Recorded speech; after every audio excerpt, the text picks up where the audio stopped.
నమస్తే, నేను Vamshi. Welcome to I news. మధ్యప్రాచ్యం మరోసారి బాంబు పేలులతో దద్దరిల్లుతోంది. ఇజ్రాయెల్ దళాలు శనివారం తెల్లవారుజామున ఇరాన్, లెబనాన్లపై ఏకకాలంలో విరుచుకుపడ్డాయి. ఇరాన్ రాజధాని టెహ్రాన్లోని కీలక లక్ష్యాలతో పాటు లెబనాన్ రాజధాని బీరుట్లోని హిజ్బుల్లా స్థావరాల లక్ష్యంగా భీకర వైమానిక దాడులు చోటు చేసుకున్నాయి. ఈ దాడుల్లో పలు భవనాలు కుప్పకూలగా పెద్ద ఎత్తున మంటలు ఎగిసిపడుతున్నాయి.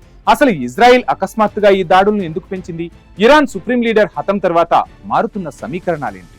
Watch the story. Israel defence forces ఇప్పుడు ఇటు ఇరాన్, అటు లెబనాన్ సరిహద్దుల్లో మారణ హోమం సృష్టిస్తోంది. శనివారం తెల్లవారుజామున కేవలం అరగంట వ్యవధిలోనే టెహ్రాన్ నగరం 2 భారీ పేలులతో వణికిపోయింది. ఇజ్రాయెల్ జరిపిన ఈ దాడుల వల్ల టెహ్రాన్లోని పలు భవనాలు మంటల్లో చిక్కుకున్నాయి. ఆకాశమంత ఎత్తున పొగ మేఘాలు కమ్ముకున్న దృశ్యాలు ఇప్పుడు సోషల్ మీడియాలో వైరల్ అవుతున్నాయి. కేవలం ఇరాన్ మాత్రమే కాదు, లెబనాన్ రాజధాని బీరూట్ పై కూడా ఇజ్రాయెల్ తన ప్రతాపాన్ని చూపింది. హిజ్బుల్లా ఉగ్రవాద ముఠాకు చెందిన మౌలిక సదుపాయాలు, ఆయుధ గిడ్డంగులే లక్ష్యంగా బాంబుల వర్షం కురిపించున్నాయి. గత నెల 28న ఇరాన్పై ఇజ్రాయెల్, అమెరికా జరిపిన సంయుక్త దాడిలో Iran supreme leader Ayatollah Ali ఖమేనీతో పాటు పలువురు కీలక నేతలు హతమయ్యారు. ఆ ఘటన తర్వాత ఇరాన్ ప్రతీకారంతో రగిలిపోతూ గల్ఫ్ చమురు క్షేత్రాలపై దాడులు చేయడమే కాకుండా ప్రపంచ వాణిజ్యానికి కీలకమైన హర్ముజ్ జలసంధిని మూసివేసింది. దీనివల్ల ప్రపంచ వ్యాప్తంగా చమురు సంక్షోభం తలెత్తింది.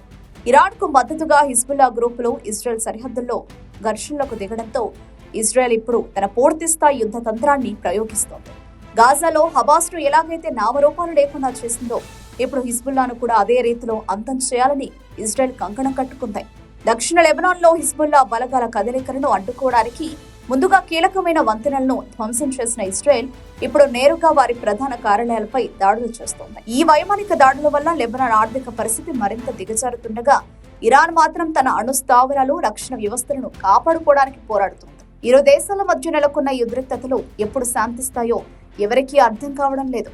అమెరికా మద్దతుతో ఇజ్రాయెల్ దూకుడు పెంచుతుంటే ఇరాన్ తన మిత్ర దేశాల సాయం కోసం ఎదురు చూస్తుంది. ఈ యుద్ధ జ్వాలలు మొత్తం ప్రపంచ ఆర్థిక వ్యవస్థను కుప్పకూల్చేలా కనిపిస్తున్నాయి.